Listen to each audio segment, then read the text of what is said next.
Here's a fact that might surprise you. The CIA has a dedicated department for Hollywood. That's right. US intelligence actively collaborates with the entertainment industry. And for years, they've been quietly shaping public perception, planting the seeds for a potential war with Iran. You've seen it in shows like 24, Homeland, and blockbuster movies like Top Gun Maverick. Even The Fifth Estate, the DreamWorks film about Julian Assange, carries the fingerprints of this narrative engineering. Julian Assange himself has called this a dangerous farce. Hollywood, working hand in hand with the deep state, pushing globalist agendas through entertainment. Their goal? To manufacture consent, to groom the public for yet another war in the Middle East, built on layers of deception. But it is not just an attack against us. It is an attack against Iran. It fans the flames to start a war with Iran. And it's coming out in November. It's being filmed now. Benedict Cumberbatch is playing me. This movie has British involvement, and people in Britain should be concerned about it. How does it open? Well, and this has not been previously disclosed before, the opening scene is in a military complex in Tehran. The camera comes in, closes up on a file, and it is a design for a nuclear bomb marked with nuclear symbols. There's notes and whispers all around, and they're in Farsi, they're in Persian. There's an older scientist speaking. A high-speed camera will measure the explosive charge we've designed to trigger the chain reaction. It is then revealed by the camera 4 scientists in white coats walking in a windowless corridor. The youngest, Simsana, remember that name, Simsana, writes on the file, "The dimensions of the payload are consistent with a Shabab missile." Okay, that's the opening scene. Iran is working on an atomic weapon. The opening scene of a film about WikiLeaks. How does this have anything to do with us? Well, we'll come to it. The next scene concerning Iran is in Cairo, where that Iranian nuclear scientist is meeting a US CIA agent, Kate. Close up again on the handwritten diagram of a nuclear bomb, the same diagram as we saw in the opening. And Saman says, "I copied it from memory." I copied it from memory. They're testing the explosive in the next 6 months. Now remember what Tom's National Intelligence Estimate found. Iran did not have a nuclear program. All 16 US intelligence agencies feeding into that report said that was the case with high confidence and has been reconfirmed every year since that point. The senior diplomat, who's also at the table with the CIA agent, says, "Shit, we thought they were at least 3 years away from a bomb." Another lie. Tom's report does not say that they're 3 years away from a nuclear bomb. So it's a lie upon a lie, a great big budget thing that's going to be pushed out in November. The Iranian nuclear scientist then says, if it works, they won't hesitate to sell the technology. And even if one of these things, if it works, they won't hesitate to sell the technology. And even if one of these things gets into the wrong hands, they'll sell it anyway. So that's the reality of where we're at. Not merely a war of intelligence agencies, but a war of corrupt media, corrupt culture.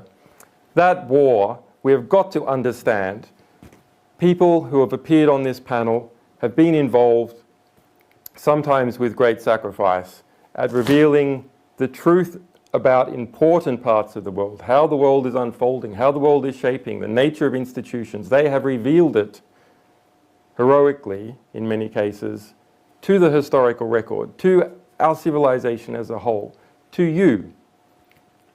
You have to understand that where there's great powers at work, I don't mean shadow conspiracies, I mean enormous cultural powers, enormous industrial powers, the vast network of corporations that interact with government agencies around the world, selling them products, shipping their logistics from one place to another.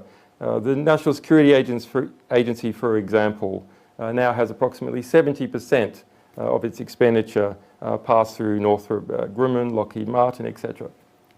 This produces a lobby that pushes in particular directions. How is it that such a lie got into a script about WikiLeaks? How is it that in the light of that national intelligence estimate, that anyone could think that it was tolerable, acceptable to foist that lie upon the public, that it would make it all the way through the Hollywood system, that distributors would pick it up?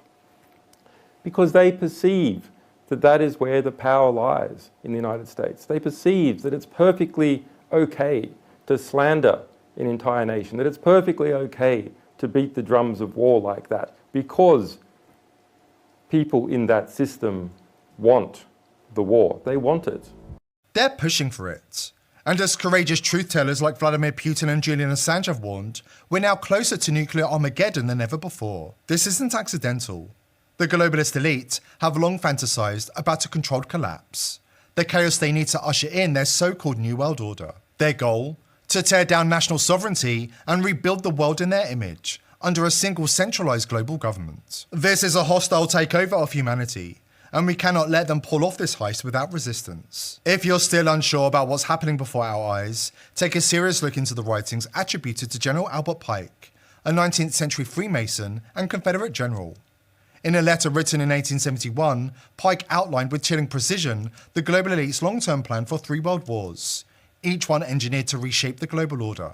And here's what's most disturbing.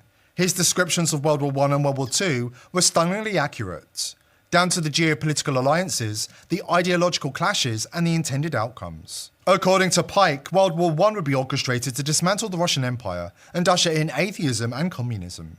He predicted the destruction of the Tsarist regime and the rise of the Marxist ideology, all to destabilize Europe and set the stage for future conflicts. That's exactly what happened in 1917 with the Bolshevik Revolution. The old world was swept away and a new ideological power rose from the ashes, just as Pike foretold. Next, World War II, he claimed, would erupt from tensions between fascist and political Zionists. The war would be used to destroy Nazism, empower communism, and create a Jewish homeland in Palestine. Again, Pike was eerily accurate. The war ended with the fall of Hitler, the division of Europe between East and West, and the founding of Israel in 1948, a nation that would become central to ongoing Middle Eastern conflicts. But it's the third war, the final phase of the plan, that should make every one of us pause. Pike described it as a manufactured conflict between the Islamic world and political Zionists, a clash of civilizations so brutal, so destabilizing, that it would drag the entire planet into chaos. Economic collapse, moral exhaustion, and spiritual disillusionment would follow. And from that wreckage, the global elite would offer a solution. A new world order under one centralized world government. Sound familiar? Just look around. Rising tensions between Iran and Israel, proxy wars, cultural warfare, financial systems teetering on collapse. The very fabric of society is being stretched to its limits. It's all happening. And if Pike's first 2 predictions come true with such terrifying accuracy, we would be foolish to ignore the third. The blueprint is playing out exactly as described. We're not witnessing random chaos, we're watching the final act in a long orchestrated plan. And the clock is ticking.